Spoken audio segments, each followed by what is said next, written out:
அகில மீடியா நேயர்களுக்கு வணக்கம். இன்றைய உலக முக்கிய செய்திகள். முதலில் தலைப்புச் செய்திகள்.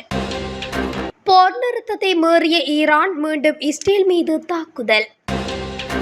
இஸ்ரேலிய ஆக்கிரமிப்பின் போது ஈரானியர்கள் கொடியை சுற்றி வெற்றி கொண்டாட்டம். இஸ்ரேலுக்கு நேரடி எச்சரிக்கை, ஆத்திரத்தில் ட்ரம்ப். யுரேனியத்தை கடத்தி அமெரிக்காவை முட்டாளாக்கிய ஈரான், ட்ரம்ப் அதிர்ச்சி. ஈரான் இஸ்ரேல் போர் எதிரொலி, பிரான்ஸ் மற்றும் லண்டன் செல்ல இருந்த விமானங்களுக்கு ஏற்பட்ட நிலை. ஈரானின் ஏவுகணைகளுக்கு 5000 பேரை பலியிட தயாராகும் இஸ்ரேல். முதல் முறையாக உள்நாட்டில் ஏவுகணை சோதனை நடத்திய ஜப்பான் ராணுவம். காசா மீது இஸ்ரேல் தாக்குதல், 25 பேர் உயிரிழப்பு. தொடர்பென விரிவான செய்திகள். ஈரானில் இருந்து ஏவப்பட்ட ஏவுகணைகள் அடையாளம் காணப்பட்டுள்ளதாக இஸ்ரேலிய ராணுவம் தெரிவித்துள்ளது. அச்சுறுத்தலை தடுக்க வான் பாதுகாப்பு அமைப்புகள் செயற்படுவதாகவும், மக்கள் முகாம்களுக்குள் சென்று மறு அறிவிப்பு வரும் வரை அங்கேயே இருக்குமாறும் இஸ்ரேலிய ராணுவம் அறிவித்துள்ளது. இஸ்ரேல் நடத்தும் தாக்குதல்களை தெஹ்ரான் நேரப்படி அதிகாலை 4 மணிக்கு முன்பு முடித்துக் கொண்டால் மாத்திரமே ஈரான் போர் நிறுத்தத்திற்கு உடன்படும் என ஈரான் வெளிவிவகார அமைச்சர் ஜெயத் அப்பாஸ் அரக்சி தெரிவித்திருந்தார். இதனை அடுத்து இஸ்ரேல் மீது மீண்டும் ஏவுகணை தாக்குதலை ஈரான் நடத்தியுள்ளது. இந்நிலையில் ஈரானின் இந்த போர் நிறுத்த மீறலுக்கு வலுவான பதிலடி வழங்கப்படும் என இஸ்ரேலின் பாதுகாப்பு அமைச்சர் இஸ்ரேல் காட்ஸ் தெரிவித்துள்ளார். தெஹ்ரானின் மையப்பகுதியில் உள்ள ஆட்சி இலக்குகளுக்கு எதிராக அதிக தீவிரம் கொண்ட தாக்குதலை மேற்கொள்ளுமாறு இஸ்ரேலிய இராணுவத்தினரை அறிவுறுத்தியதாக அவர் குறிப்பிட்டுள்ளார். எனினும் கடந்த சில மணி நேரங்களில் இஸ்ரேலை நோக்கி எந்த ஏவுகணைகளையும் வீசவில்லை என்று ஈரானின் படையினர் தெரிவித்துள்ளனர். ஈரானிய மண்ணில் இஸ்ரேலிய ஆக்கிரமிப்பை தொடர்ந்து அனைத்து தரப்பு ஈரானியர்களிடையேயும் தேசிய ஒற்றுமை மற்றும் தேசபக்தி உணர்வு எழுந்துள்ளது. ஈரானிய பிரதேசத்தில் இஸ்ரேலிய ஆக்கிரமிப்பின் போது மக்கள் அரசியல் வேறுபாடுகளை ஒதுக்கி வைத்துவிட்டு தங்கள் இராணுவம் மற்றும் இராணுவம் அல்லாத அதிகாரிகளை ஆதரித்து கொண்டாடியுள்ளனர். இஸ்ரேலிய ஆட்சி இஸ்லாமிய குடியரசின் மீது இராணுவ நடவடிக்கையை மேற்கொண்ட சில மணி நேரங்களுக்கு பிறகு ஈரானியர்கள் பல்வேறு கூட்டங்களில் தங்கள் ஒற்றுமையை காட்டினர். ஈரான் முழுவதும் தொழுகையிலும் அதைத் தொடர்ந்து நடந்த பேரணிகளிலும் அதிகளவில் மக்கள் கலந்து கொண்டுள்ளனர். எதிரியின் கணக்கீடுகளை சீர்குலைத்து ஈரானிய தேசத்தின் ஒற்றுமையையும் நட்பையையும் அது காட்டுகின்றது. இஸ்ரேலிய ஆக்கிரமிப்பின் போது ஈரானியர்கள் கொடியை சுற்றி வட்டமிட்டு ஒன்றுபட்டு கூடி வெற்றி கொண்டாட்டத்தை கொண்டாடியுள்ளனர். அமெரிக்க ஜனாதிபதி டொனால்ட் ட்ரம்ப் இஸ்ரேலுக்கு நேரடியாக கடும் எச்சரிக்கை ஒன்றை வெளியிட்டுள்ளார். போர் நிறுத்தத்துக்கு பிறகு ஈரான் நடத்திய தாக்குதலுக்கு இஸ்ரேலும் கடுமையான தாக்குதலை நடத்தும் என அறிவித்ததை தொடர்ந்து ட்ரம்பின் இந்த எச்சரிக்கை வெளியாகியுள்ளது. அதன்போது ட்ரூத் சோசியல் சமூக ஊடக தளத்தில் அவர் இன்று வெளியிட்டுள்ள பதிவில், இஸ்ரேல் அந்த குண்டுகளை வீசாதீர்கள், நீங்கள் அப்படி செய்தால் அது ஒரு பெரும் ஒப்பந்த மீறலாகும், உங்கள் விமானிகளை உடனடியாக திரும்ப அழைத்து வாருங்கள் என குறிப்பிட்டுள்ளார். அமெரிக்கா மற்றும் கத்தார் ஆகிய நாடுகள் நடத்திய இடைமுக பேச்சுவார்த்தைகளின் பின்னணியில் இந்த போர் நிறுத்தம் இன்று காலை முதல் நடைமுறைக்கு வந்தது. இந்த நிலையில் ட்ரம்ப் வெளியிட்டுள்ள குறித்த அறிக்கை, அமெரிக்கா இப்போது போர் நிறுத்தத்தை மீறுவதற்கான எந்த ஒரு நடவடிக்கையையும் கண்டிப்பாக எதிர்க்கும் நிலையில் உள்ளதை காட்டுகின்றது. இவ்வாறு நேரடி எச்சரிக்கையாக இஸ்ரேல் அரசுக்கு ட்ரம்ப் வெளியிட்டுள்ளார். இவ்வாறானதொரு பின்னணியில் போர் நிறுத்தத்துக்கு ஒப்புக்கொண்ட பிறகு ஈரானில் இருந்து 2 பாலிஸ்டிக் ஏவுகணைகளை ஏவியதாக இஸ்ரேல் பாதுகாப்பு படை தெரிவித்துள்ளது. அதனைத் தொடர்ந்து இஸ்ரேலிய பாதுகாப்பு அமைச்சர் தெஹ்ரானின் மையப்பகுதியில் உள்ள அரசு இலக்குகள் மீது கடுமையான தாக்குதல்கள் மூலம் பதிலளிக்க இஸ்ரேல் பாதுகாப்பு படைக்கு உத்தரவிட்டதாகவும் தெரிவிக்கப்படுகின்றது.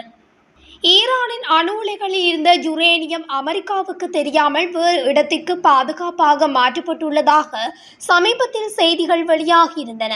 அத்தோடு ஈரான் யுரேனியத்தை கனரக வாகனங்கள் மூலம் வேறு இடத்திற்கு மாற்றுவதான செய்மதி புகைப்படங்களும் வெளியாகி ஆச்சரியத்தை ஏற்படுத்தியிருந்தன.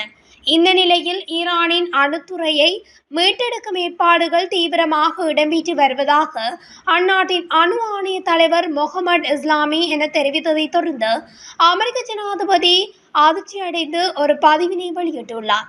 அவர் தனது கணக்கில் வெளியிட்டுள்ள பதிவில், ஈரான் இனி ஒருபோதும் அணு உலை கட்டமைப்பில் ஈடுபடாது என தெரிவித்துள்ளார்.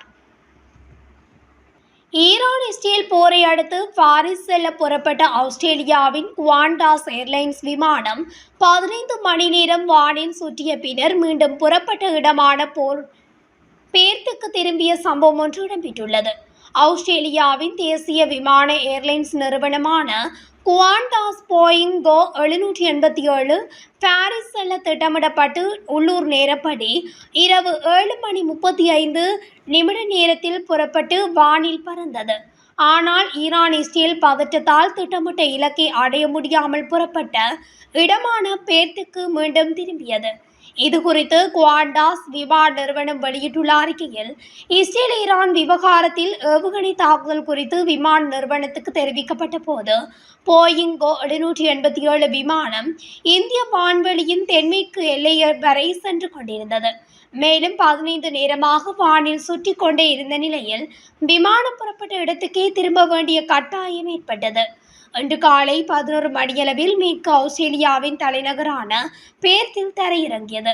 அதேபோல பேர்த்தில் இருந்து லண்டன் ஹீத்ரோவுக்கு சென்ற மற்றொரு விமானமும் பாதிக்கப்பட்டு சிங்கப்பூருக்கு திருப்பிவிடப்பட்டது. இந்த 2 விமானங்களிலும் பாதிக்கப்பட்ட பயணிகளுக்கு தேவையான வசதிகளை செய்து கொடுத்துள்ளோம் என கூறப்பட்டுள்ளது. மத்திய கிழக்கை கடந்த சில தினங்களாக ஆதரவைத்த இஸ்ரேல் ஈரான் போரானது முடிவு நிலையை எட்டியுள்ளதாக அமெரிக்கா நேற்று பகிரங்க அறிவிப்பை வெளியிட்டிருந்தது. ஈரான் இஸ்ரேலுடனான 12 நாட்கள் நீடித்த இந்த மோதலுக்கு முடிவு கட்டி ஒருதலைபட்சமாக போர் நிறுத்தத்தை அறிவித்தது. இஸ்ரேலும் இதற்கு ஒப்புதல் அளித்ததாக தகவல்கள் வெளியாகின. ஆனால் போர் நிறுத்த அறிவிப்புக்கு பிறகும் இஸ்ரேல் ஈரான் மீது ஏவுகணை தாக்குதலை தொடர்ந்ததாகவும் இது போர் நிறுத்த ஒப்பந்தத்தை மீறுவதாகவும் ஈரான் குற்றம் சாட்டியுள்ளது. இங்கு அமெரிக்காவின் ஆதரவை போருக்கு பெரிதும் கோரிய இஸ்ரேல் போர் நிறுத்த அறிவிப்பின் பின்னரும் ஈரானை இலக்கு வைப்பது அவர்களின் ராஜதந்திர சூழ்ச்சிகளில் ஒன்றாகும் என கேள்வி எழுப்புகின்றது. இந்த நிலையில் அமெரிக்கா இவ்வாறு போர் நிறுத்தத்தை அமல்படுத்திய நிலையில் இஸ்ரேல் அதனை மீறி செயல்பட்டிருப்பது அமெரிக்காவுக்கும் இஸ்ரேலுக்கும் எதிர்ப்பை வெளிப்படுத்தியுள்ளது. போர் நிறுத்தம் அறிவித்து ஒப்புக்கொண்டிருந்தும் ஈரான் மீது இஸ்ரேல் தாக்குதல் நடத்துவது ஈரானின் பலமறியாமல் உலகத்தை அழிவுக்கு இஸ்ரேல் நெதன்யாகு ஆட்சி கொண்டு செல்கின்றதா என உலகம் அச்சமடைந்துள்ளது. இவ்வாறு இஸ்ரேல் மீண்டும் தாக்கினால் ஈரானின் அதிதிறன் கொண்ட ஏவுகணைகள் 5000 பேரை பலியெடுக்கும். ஜப்பான் ராணுவம் முதல் முறையாக இன்று உள்நாட்டில் ஏவுகணை சோதனை நடத்தியதாக தகவல் வெளியாகியுள்ளது. 2ஆம் உலகப் போரில் தோல்வியுற்ற ஜப்பான் வெற்றி பெற்ற நாடுகள் விதித்த கட்டுப்பாடுகள் காரணமாக நீண்ட காலமாக ராணுவ பலத்தை மேம்படுத்தவில்லை. இந்நிலையில் அண்டை நாடுகளான சீனா மற்றும் வடகொரியாவுடன் அவ்வப்போது ஜப்பானுக்கு சிறு பிரச்சினைகள் ஏற்படுகின்றன. இதனை கருத்தில் கொண்டு ஜப்பான் ராணுவ பலத்தை அதிகரித்து வருகிறது. ஜப்பான் 2027க்குள் பாதுகாப்பு கூடுதல் முக்கியத்துவம் அளிக்க திட்டமிட்டுள்ளது. இந்நிலையில் ஜப்பானின் வடக்கு பிரதான தீவான கொக்கைடோவில் உள்ள ராணுவ துப்பாக்கிச்சூடு தளத்தில் தரையிலிருந்து கப்பல் இலக்குகளை தாக்கும் குறுகிய தூர ஏவுகணையின் சோதனை நடத்தப்பட்டது. வடகொரியா சீனாவின் அச்சுறுத்தல் நாளுக்கு நாள் அதிகரித்து வரும் நிலையில் ஜப்பான் தனது ராணுவ கட்டமைப்பை துரிதப்படுத்தி வருகிறது. அமெரிக்கா மற்றும் ஆஸ்திரேலியா போன்ற அதன் பாதுகாப்பு கூட்டாளிகளின் பிரதேசங்கள் உட்பட வெளிநாடுகளில் ஜப்பான் ஏற்கனவே ஏவுகணை சோதனைகளை நடத்தியுள்ளது.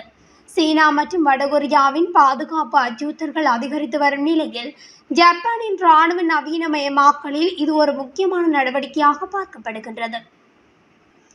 இஸ்ரேல் ஈரான் போர் நிறுத்தம் அறிவிக்கப்பட்டுள்ள நிலையில் காசா மீதான இஸ்ரேலின் தாக்குதல் தொடர்ந்து வருகிறது. உணவு மையங்களை நோக்கி செல்லும் மக்களை இஸ்ரேல் ராணுவம் இரக்கமின்றி சுட்டு வீழ்த்துகின்றது. காசாவில் உணவு மருத்துவமின்றி மக்கள் தவித்து வருவதாக ஐநா கவலை தெரிவித்துள்ளது. இந்நிலையில் இஸ்ரேல் ஈரானிடையே போர் நிறுத்தம் அறிவிக்கப்பட்டுள்ள சூழலில் காசா மீது இஸ்ரேல் ராணுவம் தனது தாக்குதலை தீவிரப்படுத்தியுள்ளது. இன்று அதிகாலை மத்திய காசாவில் உணவுக்காக காத்திருந்த நூற்றுக்கணக்கான மக்கள் மீது இஸ்ரேல் ராணுவம் தாக்குதல் நடத்தியதில் 25 பேர் உயிரிழந்துள்ளதாக தகவல் தெரிவிக்கப்பட்டுள்ளது. இத்துடன் அகிலம் மீடியாவின் இன்றைய உலக முக்கிய செய்திகள் நிறைவடைகின்றன. தொடர்ச்சியாக செய்திகளை அறிந்து கொள்ள அகிலம் மீடியாவுடன் இணைந்திருங்கள். நன்றி, வணக்கம்.